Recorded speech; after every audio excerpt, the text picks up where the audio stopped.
तो उत्तर प्रदेश के गाजियाबाद में 3 सगी बहनों के कोरियन लहर के फेर में यानी कल्चर के फेर में फंसकर 9वीं मंजिल से कूदकर जान दिए जाने के मामले ने लोगों को अंदर तक झकझोर दिया।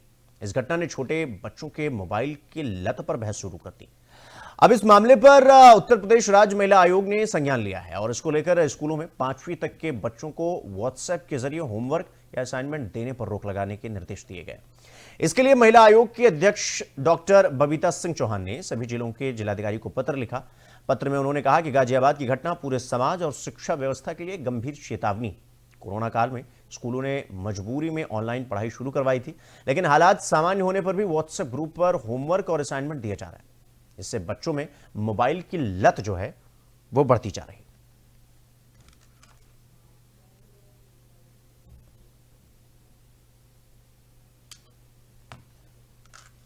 तो गाजियाबाद की घटना पर बबीता चौहान का बड़ा बयान आया है। महिला आयोग की अध्यक्ष हैं और सभी जिलाधिकारियों को पत्र लिखा गया है, क्योंकि जिस तरह से गाजियाबाद में बीते दिनों ये घटना घटी, हर किसी की आंखों को खोल देने वाली ये पूरी घटना थी, जिसको लेकर अधिकारी, कर्मचारी, माँ बाप, समाज सबने इस पूरी घटना को सुनने के बाद वो परेशान हो गए। तो इस खबर पर हमारे साथ डॉक्टर विशेष कुमार गुप्ता, पूर्व अध्यक्ष उत्तर प्रदेश राज्य बाल अधिकार संरक्षण आयोग से हमारे साथ जुड़ गए हैं।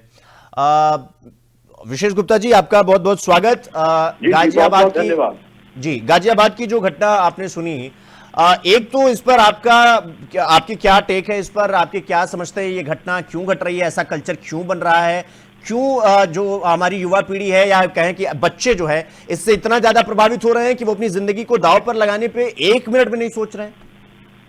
हाँ, यह निश्चित तौर पर सबसे पहले मैं गाजियाबाद की इस 3 सगी बहनों से जुड़ी घटना पर जी अपनी संवेदना व्यक्त करता हूँ जी। और चूंकि मैं समाजशास्त्र का विद्यार्थी भी रहा हूँ, इसलिए ये एक खुली चेतावनी है सभी माँ बाप के लिए कि जो माँ बाप एकांत में समझ रहे हैं कि उनके बच्चे एकांत में मोबाइल चला रहे हैं, लेकिन उनको नहीं पता कि किस प्रकार से कोरियन गेम जैसे तमाम प्लेटफॉर्म उनको अपनी गिरफ्त में ले रहे हैं। तो ये कहीं ना कहीं कोरोना के बाद इन तीनों बच्चों की पढ़ाई छूटी और पढ़ाई छूटने का कारण भी कहीं ना कहीं मोबाइल से जुड़े गेम्स से जानकारी में आया है कि पढ़ाई के वक्त में उन्होंने जो गेम शुरू किए, उस गेम से इनकी पढ़ाई की जो शैक्षणिक क्षमता थी वो कमजोर हुई और शर्म के मारे उन्होंने स्कूल जाना बंद कर दिया। ये परिवार की बहुत बड़ी जिम्मेदारी थी कि परिवार को इस पर निगाह रखने की आवश्यकता थी। ये सवाल उठता है कि आखिरकार ये मोबाइल किसने दिया, और मोबाइल दिया तो आपने उन बच्चों पर निगाह क्यों नहीं रखी, आपको रेस्ट्रिक्टेड लिबर्टीज रखनी चाहिए थी। तो यहाँ मैं बिल्कुल स्पष्ट कहता हूँ कि इसमें परिवार की भूमिका बहुत महत्वपूर्ण है। परिवार में बच्चों पर निगाह रखने की आवश्यकता है, उनको देखने की आवश्यकता है, शिक्षकों को भी देखने की आवश्यकता है कि बच्चे क्या कर रहे हैं, चिड़चिड़ापन तो नहीं है, हिंसात्मक तो नहीं हो गए। इन सारी बातों पर निगाह डालते हुए हम लोगों को इस पर निगाह रखने की आवश्यकता है। एक बात और मैं बताना चाहता हूँ जी, अभी आर्थिक सर्वेक्षण अभी आए हैं 25 और 26 के, आपको ध्यान होगा केंद्र सरकार ने भी उस पर चिंता व्यक्त की। अभी 8-10 दिन पुरानी बात है। बिल्कुल बिल्कुल। उसमें रहा है कि डिजिटल जो प्लेटफॉर्म है बच्चों को बहुत बड़ा नुकसान दे रहे हैं, और तमाम गोवा में और आंध्र प्रदेश में तो इस पर कानून लाने की तैयारी भी हो गई है। डॉक्टर विशेष कुमार जी, आप भी अध्यक्ष रहे हैं, पूर्व अध्यक्ष रहे हैं, मतलब आप अध्यक्ष थे और बाल अधिकार संरक्षण आयोग के। मैं आपसे ये जानना चाहता हूं कि ये जो छोटे बच्चों को हाथ में आसानी से मोबाइल थमा देना, पहले बच्चे शरारत करते थे तो माँ बाप समय बिताते थे उनके साथ में, स्कूल जाते थे, जब कॉलेज जाते थे तो वहां पर शिक्षक उनके साथ बैठते थे। आज का जो ये कल्चर है, आज का जो ये समय है, आज की ये जो सोशल मीडिया की पूरी ये दुनिया है, ये पूरी की पूरी ये कितना भ्रमित कर रही है नौजवानों को, बच्चों को, क्योंकि आज भी माँ बाप भी ऐसे ही हैं कि जरा सा बच्चा रो दे तो हाथ में मोबाइल थमा के वहां से निकल जाते हैं। क्या सिर्फ माँ बाप की जिम्मेदारी है या वाकई में ये समाज, ये शिक्षा, ये सारी कुछ चीजों में बदलाव करने की जरूरत है? अन्यथा ये गाजियाबाद वाली घटना न करे नारायण, हमें तमाम जगहों पर देखने को मिल सकती है आने वाले समय में। देखिए, इसमें 2-3 बातों पर निगाह रखने की आवश्यकता है जी। सबसे पहले हम कहते हैं कि परिवार पारिवारिक गुणों की प्रथम पाठशाला है। बिल्कुल।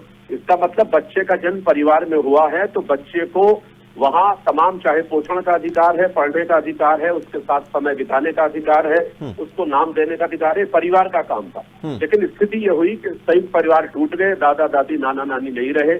उसके बाद केवल केंद्रीय परिवार आए, केंद्रीय परिवार में केवल माँ बाप और उनके विवाहित बच्चे हुए, और इसके बाद के आणविक परिवार आ गए, उनको एटोमिस्टिक फैमिली कह रहे थे। जिस प्रकार से परमाणु में अणु की भूमिका होती है, उसी प्रकार से हर परिवार में सबकी एक अलग आइडेंटिटी, बच्चों की अलग पहचान बन गई, माँ बाप की अलग बन गई, माँ बाप अलग मोबाइल चला रहे हैं, बच्चे अलग मोबाइल चला रहे हैं, सामाजिक रिश्ते टूट गए हैं, घर में कोई बच्चों से बात नहीं कर रहा, उनके साथ कोई भोजन नहीं कर रहा, उनके दुख दर्द को नहीं सुन रहा। तो एक बहुत बड़ा काम, उनका जो एकांतपन है, माँ का बाहर जॉब करने चले जाना, पिता का बाहर जॉब करने चले जाना, घर में बच्चों का अकेलापन, उस अकेलेपन की क्षतिपूर्ति कहीं ना कहीं हम अपना सुरक्षा कवच देकर मोबाइल के माध्यम से करने की कोशिश कर रहे थे। और केवल मोबाइल से नहीं, बल्कि मोबाइल एक बहुत बड़ा यंत्र बन गया है उसके मनोरंजन का। जहां उसकी ऑनलाइन शिक्षा है, वहां उसका मनोरंजन भी है। लेकिन वो चूंकि नाबालिग है, अभी जानता नहीं इस डिजिटल प्लेटफॉर्म को कि किस प्रकार से इन गेम्स की गिरफ्त में हम आ जाते हैं, तो धीरे धीरे परिवार से कट जाता है बच्चा, समाज से कट जाता है, दोस्तों से कट जाता है, यहाँ तक कि अपने आप से भी कट जाता है। और इन गेम्स की गिरफ्त में आकर जिस प्रकार से ये गेम्स का जो टास्क बेस्ड गेम है, ये उनको अपनी गिरफ्त में ले लेते हैं। कई बार तो ये गेम तमाम बिटकॉइन के नाम से करेंसी का लालच उसको देते हैं, और उस करेंसी की लालच के चक्कर में बच्चा धीरे धीरे गिरफ्त में आता चला जाता है। तो परिवार अब चूंकि छोटे हो गए, इसलिए पुनः परिवारों को कहीं ना कहीं मोबाइल फास्ट करने की आवश्यकता है, बच्चों को देखने की आवश्यकता है, बच्चे अंदर क्या कर रहे हैं उन पर निगाह रखने की आवश्यकता है, उनको डांटने के हिसाब से उनके दोस्त बनने की आवश्यकता है, उनसे प्रेम और सद्भाव से पेश आने की आवश्यकता है। ये अब रोग बहुत तेजी से बढ़ रहा है, क्योंकि इस समय करीब 40-50 करोड़ तो कम से कम फेसबुक पर है, 40-50 करोड़ लगभग इंस्टाग्राम पर है। सबसे बड़ा, दुनिया का सबसे बड़ा स्मार्टफोन बाजार सबसे बड़ा है, जहां पर 75 करोड़ हर साल यहाँ मोबाइल बिकते हैं। ये रोग कितना तेजी से फैलने वाला है, इस पर निगाह रखने की आवश्यकता है, और इसमें परिवार की, स्कूल की बहुत बड़ी भूमिका होगी। डॉक्टर विशेष जी, आप चलिए मान लीजिए कि एक परिवार में 3 लोग हैं, माँ बाप हैं, वो एक उनका बच्चा है, पिता को भी नौकरी करने जाना है, अभी आपने बताया कि माता जी भी कहीं जॉब करती हैं तो वो भी चली गई, जो बच्चा है, मैं ये आपसे जानना चाहता हूं कि कैसे इन बच्चों को इन सोशल मीडिया से दूर रखा जाए, किस तरह से इनको तैयार किया जाए, थोड़ा ये बताइए, और किन बातों का खास ख्याल रखना चाहिए, माता पिता को भी, शिक्षकों को भी, समाज को भी, क्या बदलाव करने की जरूरत है, क्या इस पर अब कानून बनाने की जरूरत नहीं है क्या? इसलिए निश्चित तौर पर ये बहुत बड़ी बात है जी। सरकार बहुत तेजी से इस पर कानून बनाने की बात कर रही है। और अभी चूंकि बबीता चौहान जी इस समय महिला आयोग की अध्यक्ष हैं, उन्होंने भी डीएम को एक पत्र लिखा है, और उसने साफ कहा है कि ये स्कूल की जिम्मेदारी है कि कक्षा 5 तक के बच्चों को आप जो शैक्षणिक कार्य है वो ऑनलाइन नहीं देंगे, केवल आपको उस पर कापियों पर काम कराने के लिए होमवर्क उनको देंगे। तो इसके लिए मैं प्रशंसा करता हूं, उनको बधाई भी देता हूं। बिल्कुल। अब जहां तक स्कूल का माँ बाप का, देखिए माँ बाप की बहुत बड़ी भूमिका होती है। कहीं ना कहीं हम बच्चों को डे केयर में छोड़ रहे हैं, लेकिन डे केयर के बाद अपनी उस समय की क्षतिपूर्ति के लिए माँ बाप को शाम को उन बच्चों के साथ बैठना, उन बच्चों को कहीं साथ ले जाना, उन बच्चों के स्वभाव के अनुकूल काम करना, क्योंकि मोबाइल से अगर आपको बचाना है तो आपको कहीं ना कहीं अपना समय बढ़ाना पड़ेगा। बिल्कुल। अगर स्क्रीन टाइम को घटाना है तो अपना समय बढ़ाना पड़ेगा। शिक्षकों को भी पूरे तरीके से पाठ्यक्रम न पढ़ा के अपने छात्र को पढ़ाना पड़ेगा, और छात्र को पढ़ाने के लिए बहुत बड़ी आवश्यकता है कि हम उससे फेस टू फेस बात करें, उसको फील्ड में ले जाएं, फील्ड में उसकी काउंसलिंग करें, उससे चर्चा करें, उससे वार्ता करें, और पाठ्यक्रम के साथ में अपनी जिंदगी से भी उनको पढ़ाएं, ताकि वो भारतीय संस्कृति मूल्यों से परिचित वो हो सके। तो समय, उनको स्क्रीन टाइम कम करना है तो अपना समय अधिक बढ़ाना पड़ेगा। बिल्कुल। हिंदुस्तान में ऐसे मोबाइल फास्ट के लिए तमाम, महाराष्ट्र वगैरह में आप देखिए तमाम ऐसे प्रयोग हुए हैं, जहाँ पर शाम को पूरा का पूरा गाँव, पूरा लाउड स्पीकर पे घोषणा होती है कि मोबाइल बंद, 4-5 घंटे के लिए मोबाइल बंद होके सारा गांव साथ बैठता है, चर्चा होती है, रामायण की चर्चा होती है, तमाम ऐसे अपने धार्मिक स्तोत्रों की चर्चा होती है।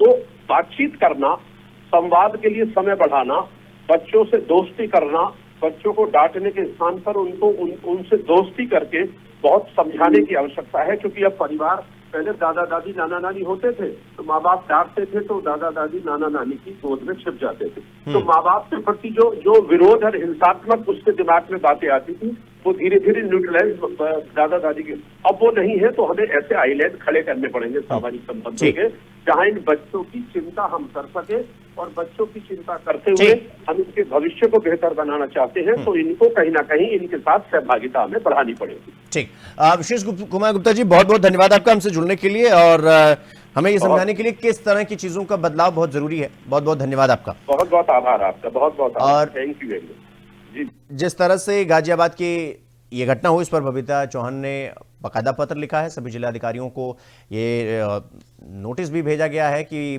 कक्षा 5वीं तक के बच्चों को किसी प्रकार के जो उनके वर्कों में उनको जो है आप होमवर्क हैं उन्हें आप व्हाट्सएप के जरिए नहीं भेजेंगे।